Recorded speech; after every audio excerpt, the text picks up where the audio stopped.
नेमकं काय चाललंय या दोघांचं?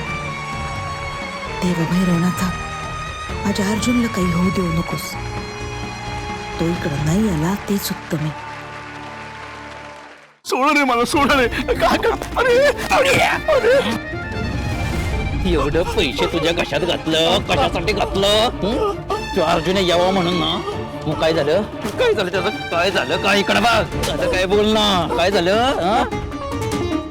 आम्हाला हरभऱ्याचे झाडाव चढवलं. ते येणार येणार येणार म्हणून बोल बोल. आम्हाला हरभऱ्याचे झाडाव चढवलं.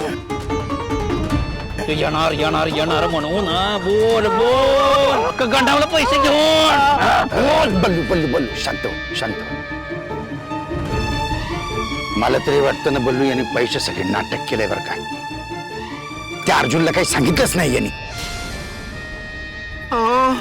मी खरंच सांगितलं हो, पण तो का नाही आला अजून, काय कळलं ना हो.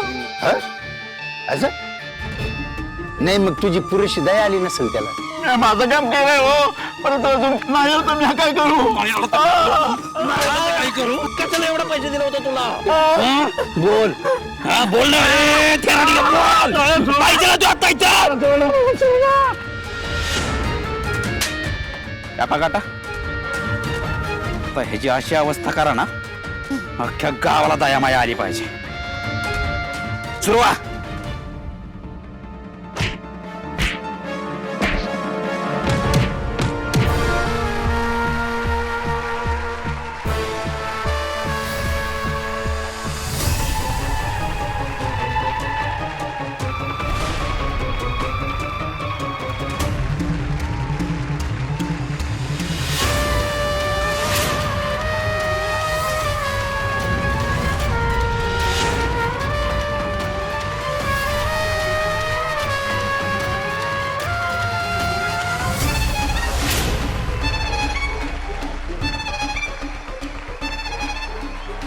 जवळजवळ सर्व पैलवान घाईला आलं खरं, पण सौदागराला आसमान दाखवला असं एकही मल्ल या गावात नाही.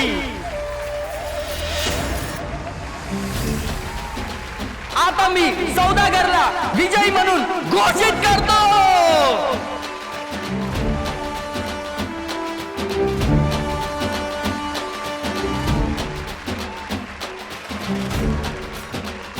एक मिनिट.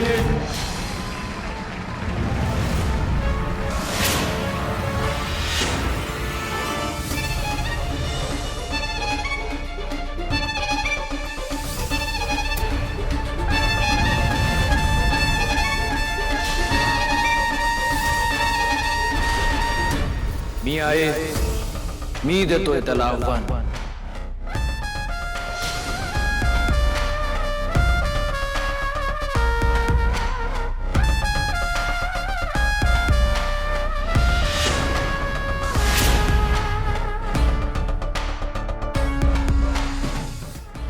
मी आहे, मी देतोय त्याला आव्हान.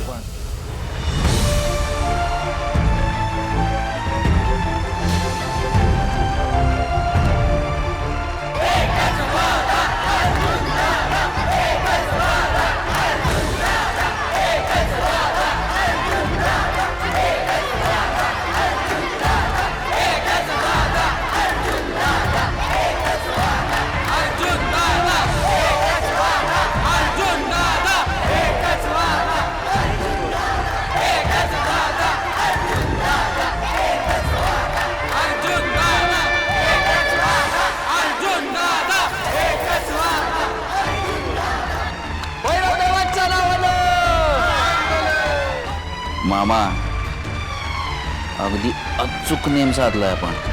तेच तर हवं तर बल्लू. आज धनुष्य आपल्या हातात आहे आणि बाण अर्जुन नावाच्या पोपटात बसणार आहे.